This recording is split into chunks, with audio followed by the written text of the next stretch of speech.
So you want to write an audio drama, an audio book, or you just want to podcast your fiction? Well, I think that's a fantastic idea. But how do you pick the format for that story? There's a lot of different ways to skin an, well, I don't want to say cat because we have one. There's a lot of different ways to skin an audio cast. You can do a standard narrator like an audiobook. You can do a radio drama. You can do a dramatized. Have you ever done a dramatized? You can do a dramatized reading of it. You can do it as email communication, text messages, phone messages. There's a lot of different ways to tell a story, and podcasting your fiction is a great place to experiment with those. Let's say you're done experimenting. How do you know which one to pick?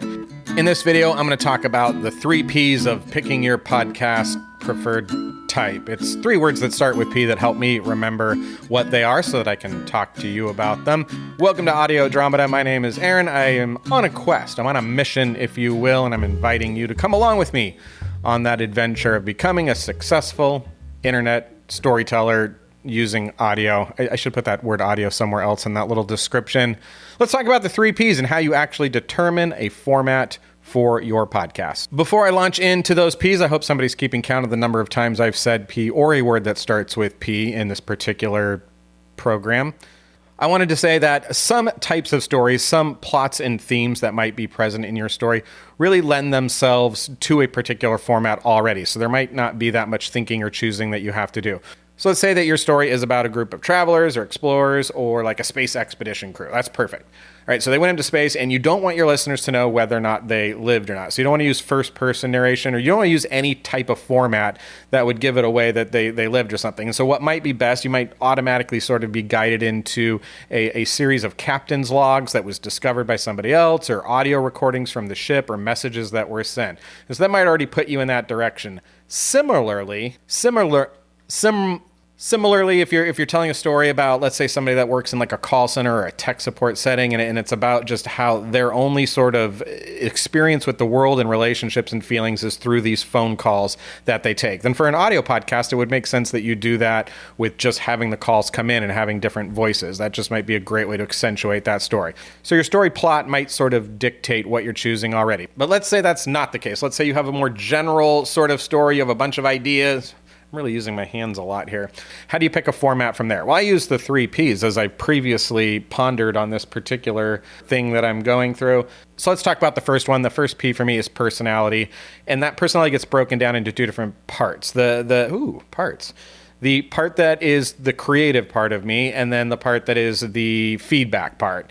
So just thinking about like who you are, what do you tend to already be good at writing or already enjoy writing? Do you really like the escape of a long novel and you really look forward to writing for 2 or 3 hours and huge word counts because for you that's an escape and you really that's nothing to you at all. When you sit down to write an email, it's very long, lots of paragraphs and formatted well. Or are you somebody that when you like write an email, it's very quick, there's no grammar, there's a little bit of sarcasm, you like a quick joke, a little callback, a little sketch comedy thing? That might tell you that your personality is better suited to short form stories or telling stories where the writing and the plot development are not really long and intensive. So with the personality of feedback, I don't think anybody falls strictly into one of these 2 categories, but this is the way I think about it. There's sort of somebody that prefers or is motivated by internal feedback. That's their own sort of like sense of accomplishment and moving through a bigger project and making progress, and that's fine. You don't need a lot of outside people saying, way to go. And then there's somebody that prefers external feedback, that they like regular, short, little attaboys and great jobs, and hey, that email you sent, that was really short and kind of sarcastic. I read it, and it was great. So just kind of know what your personal feedback preference is and know how long that's going to take with different projects. For a project where you're writing a huge novel that's going to take 6 or 9 months to write and you're not going to let anybody read it, you might need to be motivated internally to do that. On the other hand, a fiction podcast that just deals with really quick setups and jokes or even short stories, you might get feedback or reviews or comments quicker. The second P for me is passion, and it really relates to this. I think I just can summarize it this way. It definitely overlaps personality a little bit in terms of like, what do you enjoy reading and writing? If you could sit down and write anything, the fictionally speaking, what would that be? Do you like to write product descriptions, jokes, comedy bits? Do you like to write big, complicated plots, or do you hate writing plot? Or do you love writing dialogue? You just really enjoy the interaction of characters. Just thinking through what is your passion. And here's one thing that I notice myself doing when I'm passionate about something. For example, when I listen to like an audiobook that's really long, 23, 24 hours long, I don't often think like, oh, I would do this here and oh, it'd be great if this, and I'm really looking forward to this. I'm just kind of enjoying the story and I like that. But when I listen to short stories, short form content, or small radio drama things, then I am thinking like, oh, I would have wrote this dialogue that way, or that would have been a funny joke, or it would have been cool if it went that direction. So I kind of base the passion based on where I tend to just organically give feedback in my head to what I'm listening to. That seemed like a really long way to say that. I think it did. The last P, and it's the one I like the least, it's the P of practical and probability. That's right. It's a double P in this thing, practical and probable, and that just means that possibly, it's quite possible that you might have some constraints or limitations in your life. And those limitations might come in the form of time. They could come in the form of budget, and they could come in the form of production resources, as in people. So just thinking about what you have access to reliably and what's easy for you to get a hold of. If you're going on a cruise or you live out in the middle of nowhere and there's nobody else around and you don't have a lot of technology other than just the like electricity that powers your computer, and you're going to drive into town to upload your podcast, then maybe you want to spend 3, 5, 6, 9 months writing a novel and then converting that into some sort of like narrated fictional podcast. On the other hand, if you live in a dorm or someplace where there's a lot of people around and you talk to those people regularly and it's no big deal to be like, hey, real quick, can you... I mean, it would sound weird for you to invite them into your apartment or whatever it is, but if you're around a lot of people and it's very easy for you to get voices, then that might be something worth pondering when you're picking your particular podcast format. I didn't mean to do that. It just happened. I'm not responsible for the number of words in the English language that start with P. That's not on this person right here.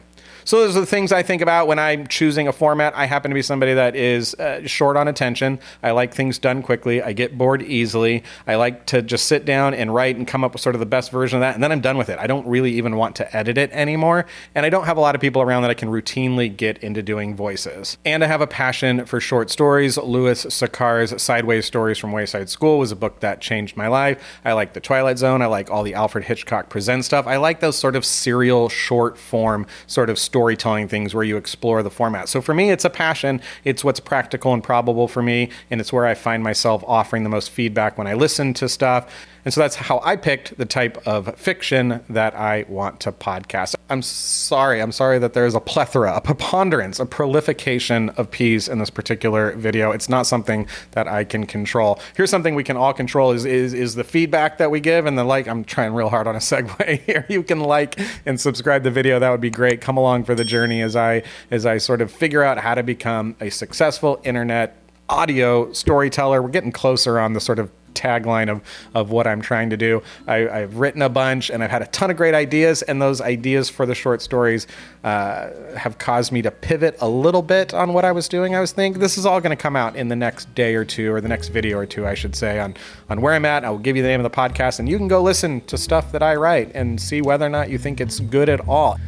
And if you don't like my short story podcast releasing very soon and announced right here on this video, then it's great, because it's a win-win situation. If you like it, then hey, you're already subscribed to the channel, and if you don't, then you can use this as a guide for what not to do, and everybody gets ahead that way, I guess. Thanks for watching. I'll see you next time.